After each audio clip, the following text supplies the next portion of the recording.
Hello and welcome to the Wishpond Technologies Investor Webinar. We'll get started here shortly. Ali, will you share your screen? Yes. Just in a second. So welcome to the Wishpond Technologies Investor Webinar. My name is Pardeep Sangha and I'll be your host for today's call. Joining me on the call today are Ali Tajsekandar, Chairman and CEO of Wishpond, and Juan Leo, the company's CFO. Ali and Juan will go through the investor presentation and then we will conduct a question and answer session. Please send us your questions to the Q&A or chat button you see at the bottom of your screen. Before we begin the presentation, I will briefly direct your attention to the forward-looking disclaimer. Ali, if you can just go to the next page. So I won't read the whole thing, but just want to point out that portions of today's calls, other than a historical performance, include statements of forward-looking information within the meaning of applicable securities laws. These statements are made under the safe harbor provisions of those laws. Forward-looking statements are necessarily based upon a number of estimates and assumptions that, while considered reasonable by management, are inherently subject to significant business, economic, and competitive uncertainties and contingencies. We provide forward-looking statements solely for the purpose of providing information about management's current expectations and plans relating to the future. We don't undertake or accept any obligation or undertaking to release publicly any updates or revisions to any forward-looking statements to reflect any change in our expectations or any change in events, conditions, assumptions, or circumstances on which any such statement is based, except if it's required by law. Please refer to our filings on cdar.com for risk and uncertainties. With that, let me turn the call over to Mr. Ali Tajsekandar, Chairman and CEO of Wishpond. Thank you very much, Paradeep. Thank you everyone for being here. I'm very excited to be speaking with you today. So I'll walk you through information about Wishpond, and towards the end, we're going to have an opportunity for question and answers as well. So we founded Wishpond back in 2009, and really what Wishpond is, for those of you who might not be as familiar, is an all-in-one marketing platform primarily built for small businesses. So we bring all the different components and technologies that they need and have developed those technologies in the same platform so that the small businesses have best chance of success. We have a team of more than 140 people, employees and full-time contractors. 40, 50 are here in Canada, and the rest are in the rest of the world, actually. We're forecasted to hit $13.6 million of revenue based on the analyst forecast, and $900,000 of EBITDA for the year, and currently sitting on a cash balance of about $11 million. Over the years, we've served a lot of clients. We currently serve close to 3,000 clients, and these are primarily small and medium-sized businesses.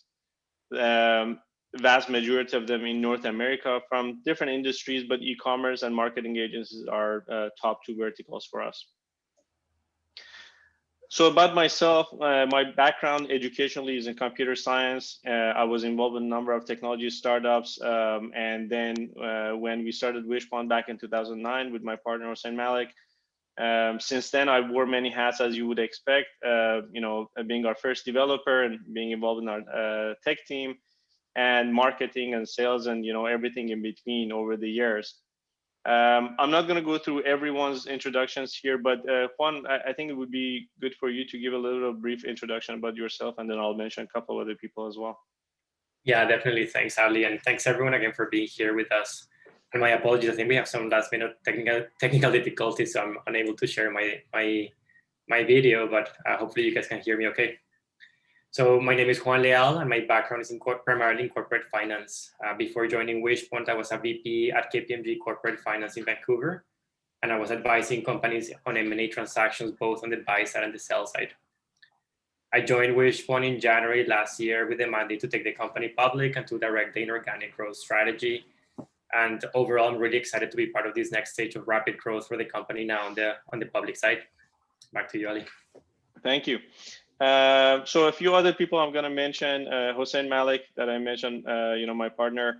He also is a serial tech entrepreneur, started two companies and sold one of them to Lucent Technologies back in 2000.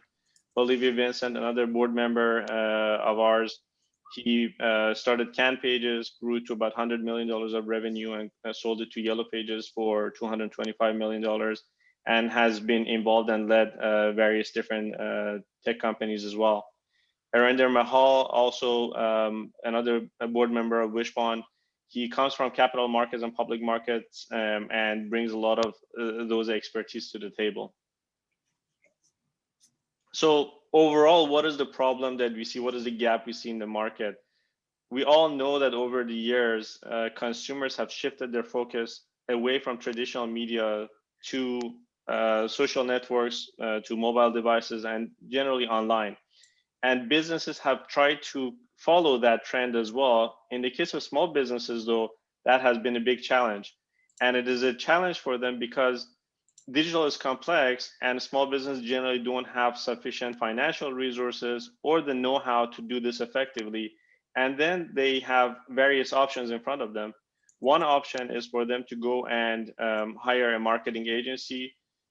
Most marketing agencies focus on mid-tier and mid-market and up, would charge $5,000 to $10,000 per month plus ad spend. And for vast majority of small businesses, that is just cost prohibitive. It's not something that they can afford.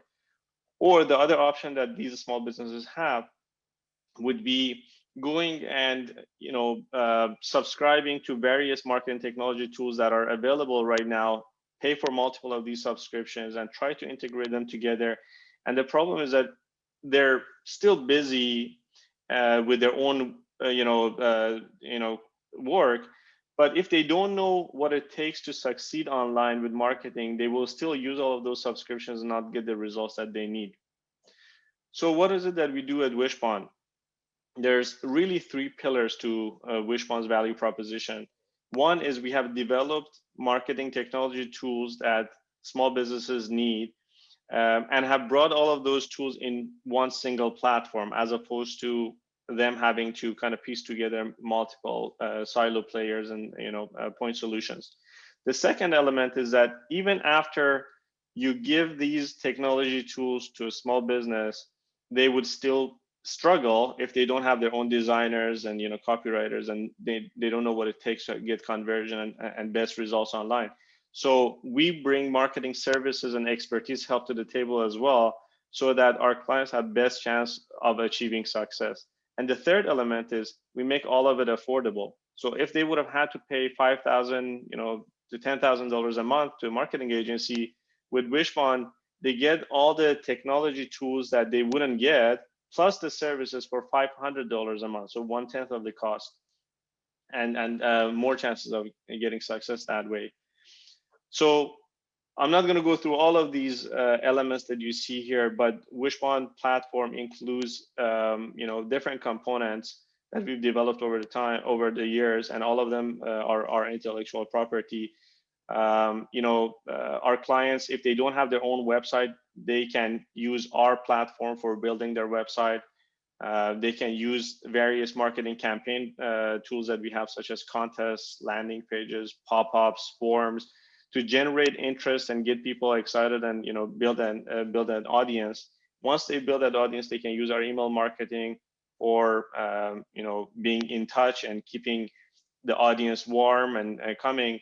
We recently announced our payment product as well. We're very excited about that. So now they can actually complete the transaction on Wishpond as well, as opposed to sending it somewhere else. Bookings is on the roadmap. Is not it's not one of the products yet that we have. And then in addition to all of that, we provide them with a customer management portal so that they can go in and see exactly who are the customers, what have they said, what information they've shared with the company, where do they come from. If you send them emails, they can see which emails they've opened, which ones they've clicked through, what pages of your website they've seen. And based on that, you can segment them and have best chance of sending the personalized messages that really resonate. And there's a lot more that I'm not going to necessarily bore you with that. In terms of overall numbers, some of these we've already talked about. Past few years, we've grown at about 35% year over year. We're EBITDA positive. And for the current year, where the analyst forecast for us is growth of more than 75%. So quite aggressive, and we're very excited about that. And some of the other numbers here that I think would be of value to touch on would be 30 plus software integrations that you see. One of the top integrations here is with Shopify. So you can imagine a Shopify client who has built a storefront with all of their products on Shopify, then needs a platform such as Wishpond to generate traffic and interest and build an audience to come and check out the products and make a purchase. So our integration is very deep. It allows for providing reporting of what are the campaigns and which ones have resulted in what kind of revenue. Everything that happens on Shopify, all the events and attributes are also fed back to Wishpond so that you can see, the buyer behavior. You can set up shopping cart abandonment, and you can set up different product recommendations with the integration as well. It's a very strong one. The other element that also I would touch on is you see 285,000 blog subscribers. And the reason that is significant is over the years, we've invested a lot of time and effort and energy in building an inbound marketing and sales engine that runs on its own through writing thousands of blog posts, infographics, webinars. We're published as part of some of the marketing textbooks that are taught in universities across North America. And as a result of those, we have a lot of organic inbound traffic and interest and sales that's coming to us with no additional ad spend or anything like that. Now, that's part of our customer acquisition strategy. Another part is our sales engine that is even more scalable, is such that $1 investment in our sales gives us $3.50 return.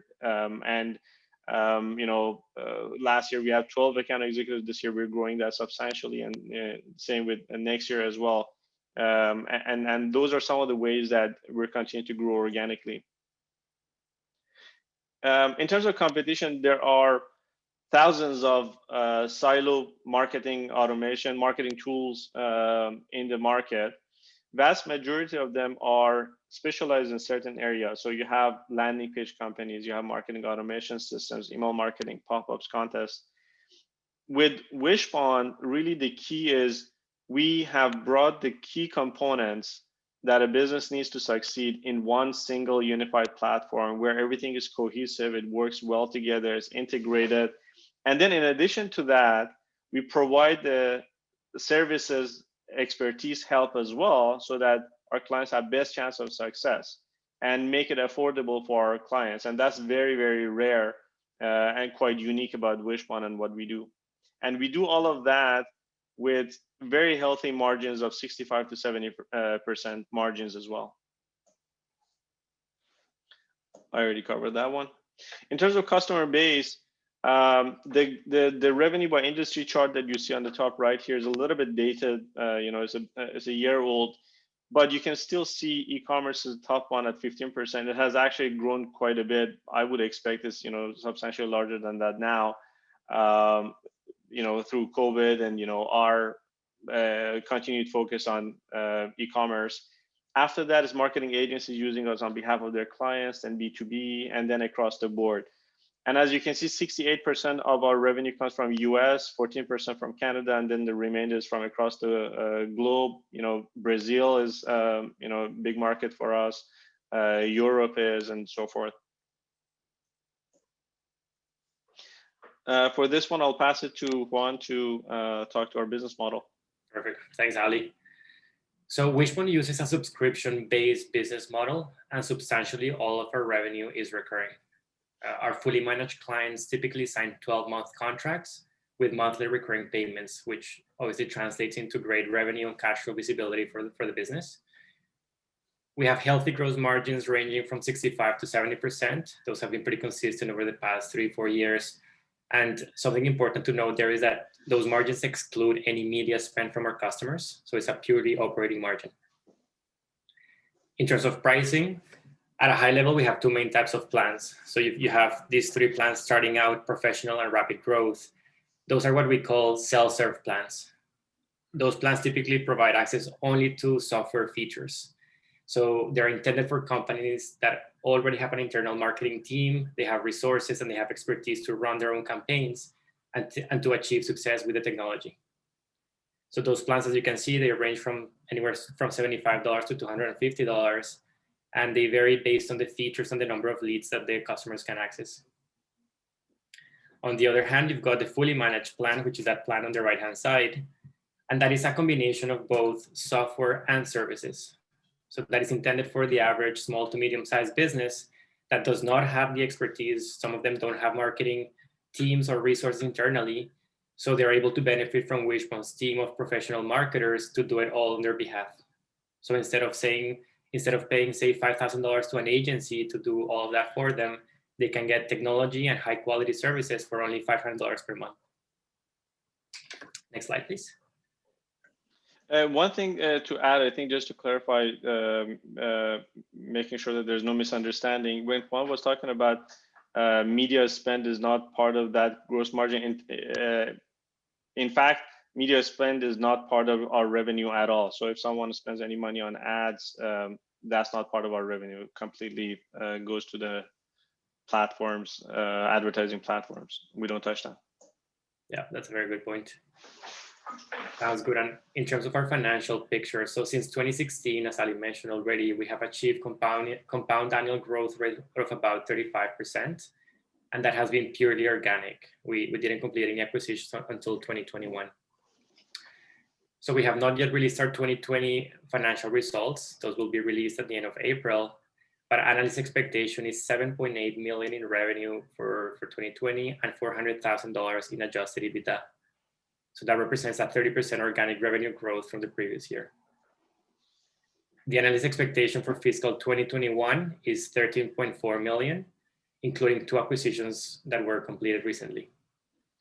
So how that's broken out is basically the analysts extrapolated the historical growth of about 35%, and they added the 2 acquisitions on top of that to get to the 13.4.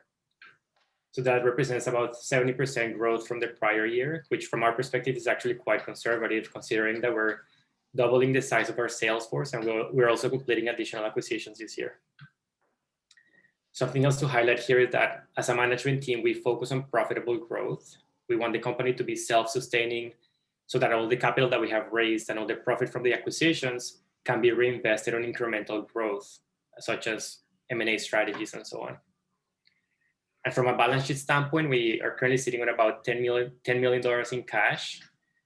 We're in the process of expanding our existing line of credit somewhere between 3 to 5 million. And the company has virtually no long-term debt.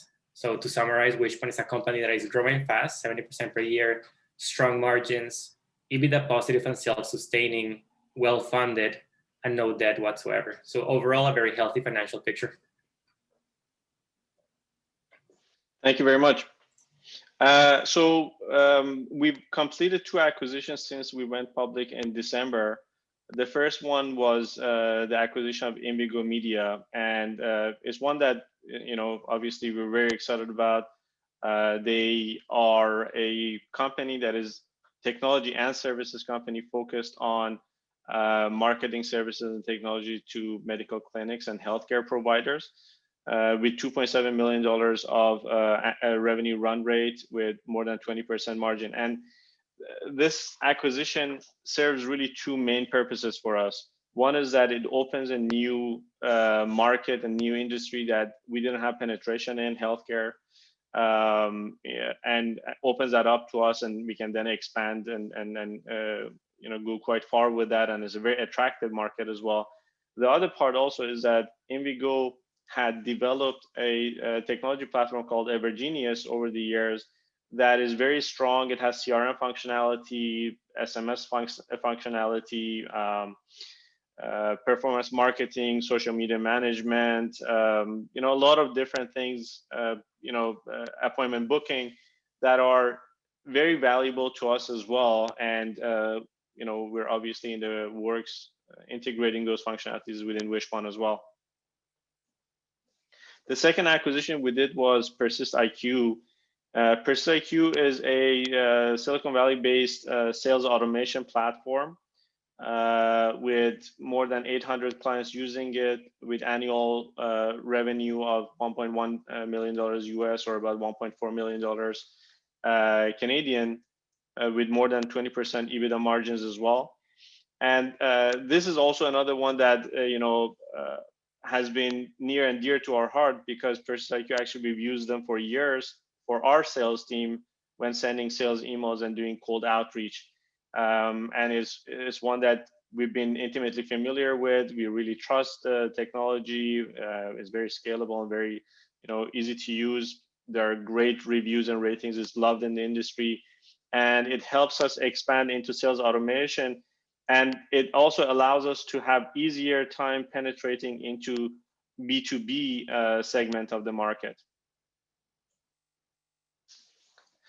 In terms of share price and capitalization, Pardeep, do you want to speak to that, or should I take it? You go ahead, that's fine. Okay, sounds good. So since we went public in December, our list price was 75 cents per share, and now it's around $1.75 or so. I haven't checked recently today. And analyst consensus target price for Wishpond is $3.20. So there's a lot of upside available there. Current enterprise value of the company is about $77 million. So that's the market cap minus the cash that we have available. And company is currently owned 43% is insider ownership as well. We really believe in the company, and it's quite tightly held as well. And we feel there's a lot of potential going forward. So that's basically everything we wanted to cover for today, other than the question and answers that's coming up. High level of it is there are millions of small businesses around the world that need our services. They're kind of ignored, to be honest with you, by most players in the market, whether it's agencies or tech companies. We have a proven scalable sales engine to be able to reach them profitably and grow through that. We already have a diverse customer base of more than 2,900 clients and counting. Strong technology that we built over time and is only becoming stronger with the acquisitions we're making. Strong acquisition pipeline as well that allows us to grow faster, not only organically but also through acquisitions, and a lot of growth ahead of us, and a profitable company at that as well. So with that, I pass it on to Pardeep. Pardeep, if there are any questions, yeah, thank you very much, Ali. Good presentation. We'll dive right into the questions. We have a question from Steven asking, can you explain more about how your system is integrated with Shopify and what are the benefits to users of each? So the way it's integrated, basically, it does a few things. One is revenue attribution. So if someone is running a marketing campaign using Wishpond to drive traffic to Shopify, and someone goes to Shopify after that campaign, let's say the campaign is a contest, as an example. The contest is run, and then someone from Wishpond is sent to the Shopify product page to make a purchase. When they make that purchase within Wishpond, you can also see the revenue attribution and reports, and you can see what campaign has contributed to that. That's one side. The other part of it also is that you can see exactly what products they bought. Within Wishpond, you can also have a look at all of your leads and have the events coming from Shopify, so that Ali has checked out my website and bought these products and started checking out this product but didn't complete that. Then you can set up email marketing to them as well. For example, I want to email everyone who is from Winnipeg, because right now the weather is this and that, to promote this product. Or you want to get more sophisticated, you can say everyone who started checking out a product should immediately be put on a shopping cart abandonment email to get them back to complete that transaction, as well as showing them other relevant product recommendations. There are a lot of different ways of using that Shopify integration. Those are some of the key ones that I could think of off the top of my head. Great. Yeah, I mean, obviously Shopify is premier technology company in Canada, and we are really on a path of try to emulate some of the stuff that they do, and try to someday reach their heights as well. For But sure. moving on, few questions around acquisitions. Maybe you can talk about how the recent acquisitions, just give summary in terms of Invigo and persistiq, how the integrations are coming along. The integrations are going really well. We're very happy with the two acquisitions we've made. I think we did our due diligence, obviously, but it's great to also see that as we're moving along, there are companies that have tremendous value in addition to even the original place that they were in, allowing us to get into new markets, allowing us to expand, allowing us to put sales behind them. We're also in the works integrating the technology pieces of both companies within Wishpond, and we expect, shortly in the coming quarters to be able to announce some of those integration pieces as part of the unified Wishpond platform announced as well. Overall, very happy with how things are going with them. Also, another question, acquisition related. What does your acquisition pipeline look like right now for the rest of 2021? Yeah, very good question. We have a very strong acquisition pipeline. So just to backtrack from that, in terms of our acquisitions, we have two different target audiences. One is marketing and sales automation platforms or tools on the technology side that we can acquire. We would still aim to go for those who are profitable or at least break even. And it goes back to our mandate of profitable growth and responsible growth, and bring them into Wishpond. There would be cross-sell opportunities. There would be additional value to our clients, as well as being able to expand the revenue opportunity for us and make the product stickier and have a more long-term retention.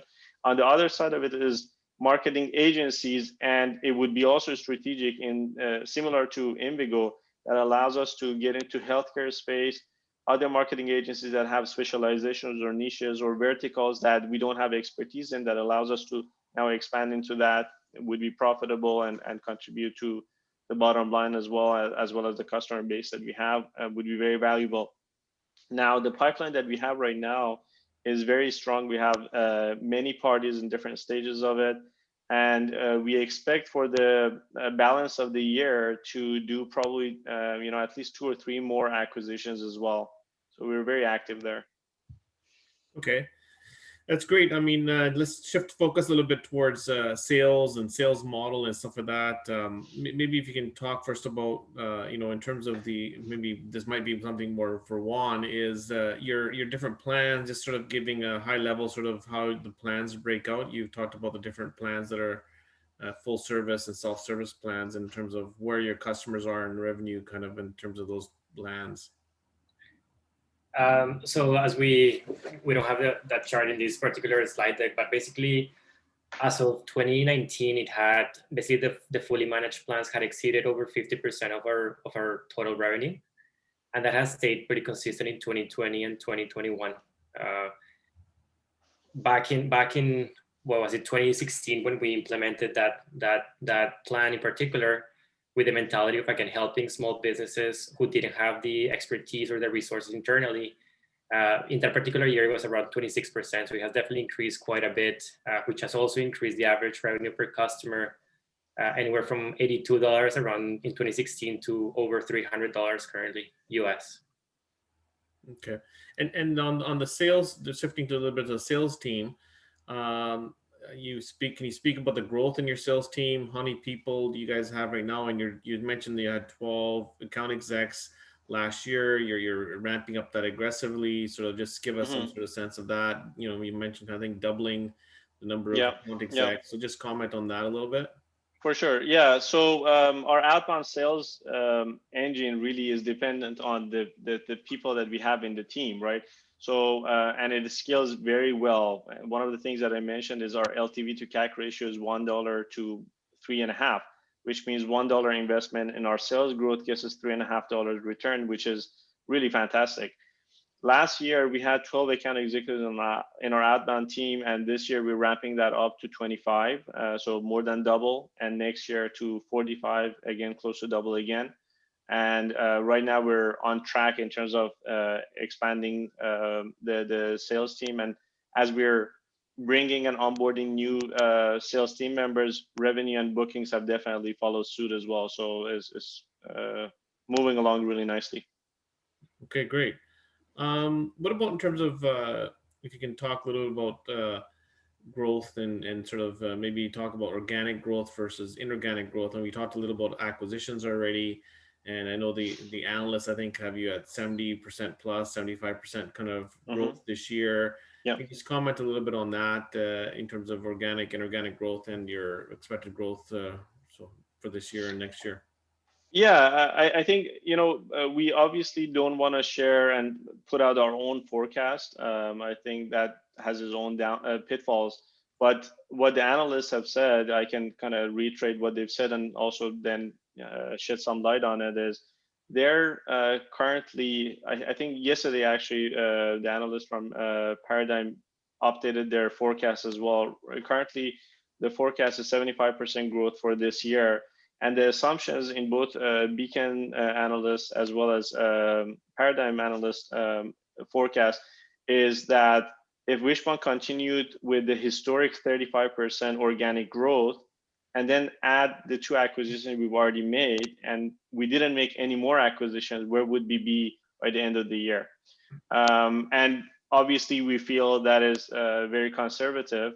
Even though 75% is an aggressive number and is very, I think, very good, but at the same time, the assumptions are more conservative than we talk about internally. So if we're doubling the size of the sales team from 12 to 25, then you expect the 35% growth to also accelerate. And we also have plans for 2-3 more acquisitions for the balance of the year as well. So the assumption that there will be no more acquisitions also is, again, a conservative one. But at the same time, we do like to over deliver. So I think that's fine. Yeah, somewhat related question, I guess. Somebody named Saurabh on the call. Can you provide instances of interest from customers that would suggest you could continue this kind of growth? I mean, are you sensing that from your customers, I guess? So you can get better. You're essentially saying you're going to get better growth than you have in previous years because you're ramping up your sales team. So maybe just from a customer interest perspective, what are you seeing on that side that would indicate that you can get better growth than you have seen previous years? Yeah, so a lot of our growth is based on outbound sales. So that is something that it's a matter of how many leads we generate and how many basically quote unquote doors we knock on, right?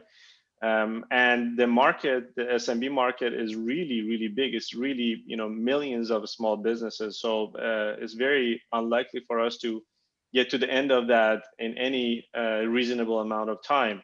The factor that determines our growth really is the size of our sales team being able to reach the potential market that already exists. And as we've added more sales team members, we've seen our ability to onboard them and get them productive and producing has remained very stable and consistent. So customers are still converting at the same rates as before on these demos. They're still, enjoying the benefits at the same rates.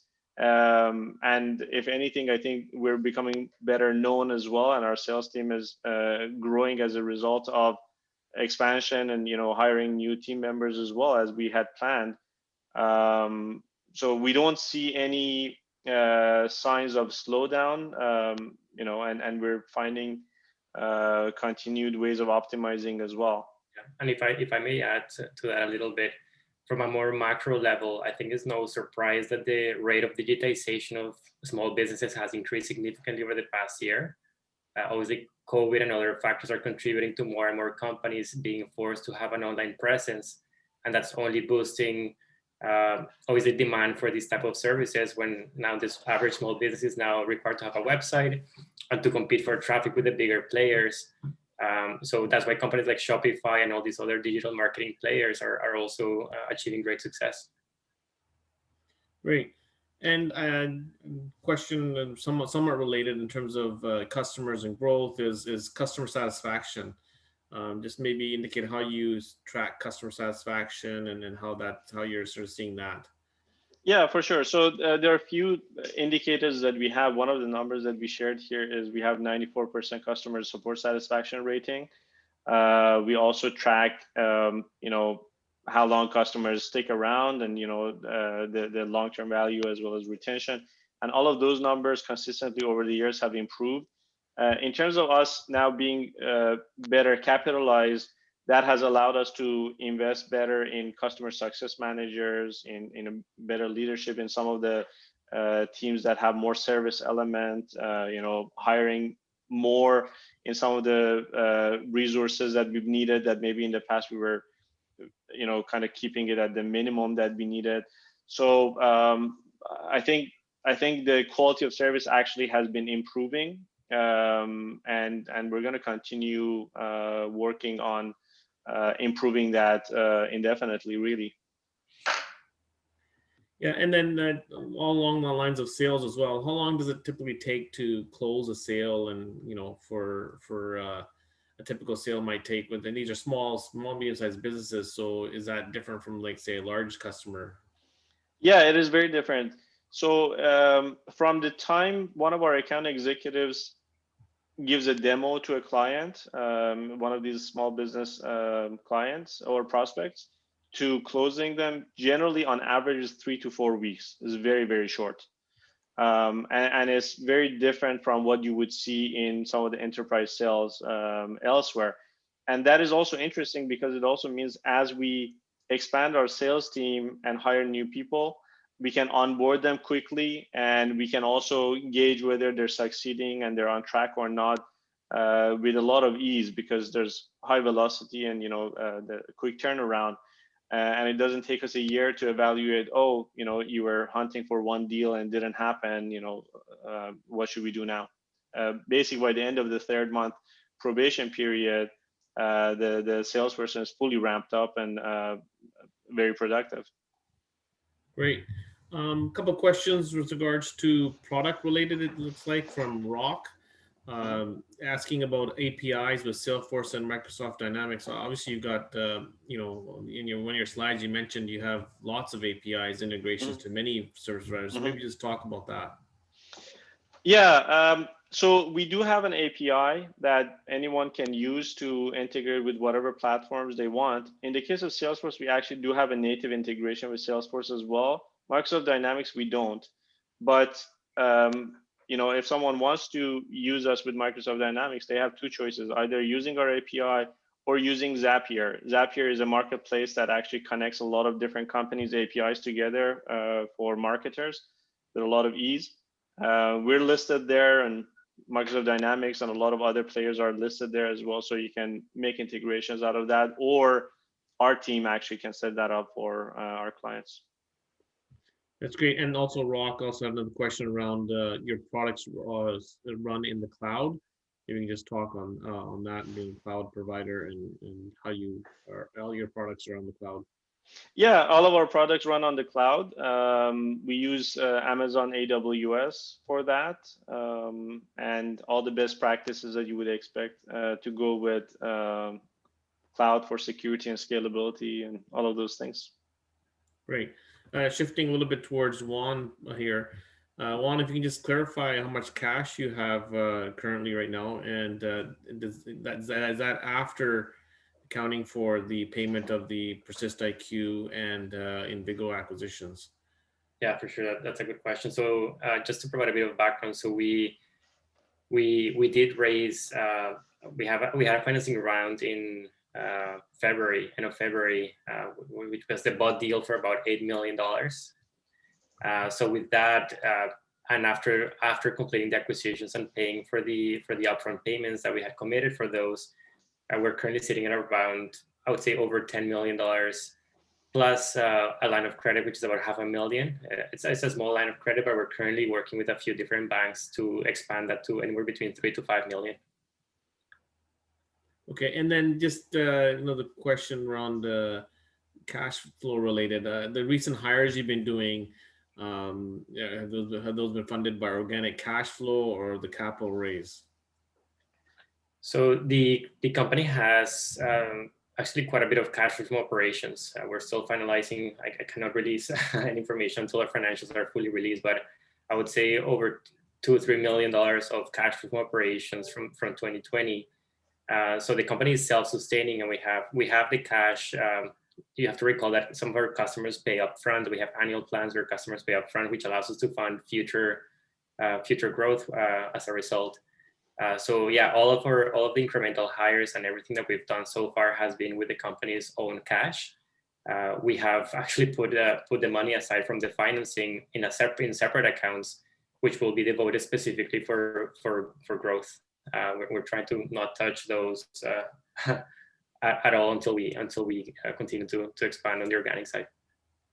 Yeah, that's great. And I guess there's actually a question here about when does the recent raise become free trading? And actually, I think that is actually already free trading. So I think the question, I'll just answer that. It's already free trading. That's for you. And Pardeep, how long after the raise was it free trading? Well, it was free trading immediately. I mean, Yeah. Because winding down here, I think we have one or two questions left. Just with regards to your customers, you're very focused on the SMB space. That's your main market. Can your platform also be used for large companies and Fortune 500 companies as well? Yeah, for sure. Actually, our outbound sales is focused mostly on small businesses because that's where we see the gap in the market, and we have a lot of success with that. But inbound interest from larger companies comes to us all the time. We've served, companies like Walmart and, more on the smaller side, Vancouver Canucks here, and different very large companies. Some of them I don't know if I can mention their names or not, but Fortune 500, and then some of them really on the top 10 companies. And the platform really scales well, is secure, and is high quality, and works really well for them. But vast majority of our revenue and our bread and butter and our focus is still small businesses, and that's a very deliberate decision by us, because that's the segment of the market that is very underserved. There's a lot of potential there, and we think we can succeed with that quite well. Does it mean that we can we serve higher up in the food chain? We can, absolutely, and I'm sure we would explore those possibilities, but it works for both. Vast majority is still a small business. Great. Pretty much wrapping up here. Ali, any closing comments you want to make? No, I just want to thank everyone for your time today. I realize it's your midday, and really appreciate it, and really appreciate your support. Thank you very much. If you have any further questions, you can obviously ask away. I think we have an investor's email address as well, right, Pardeep? What is that? Yeah, investor@wishpond.com. Feel free to send us an email there. We're happy to answer your questions. And once again, thank you for joining us today. And once again, we would ticker symbol WISH, Wish. Perfect. Thank you. Thank you all. Bye-bye. Bye now.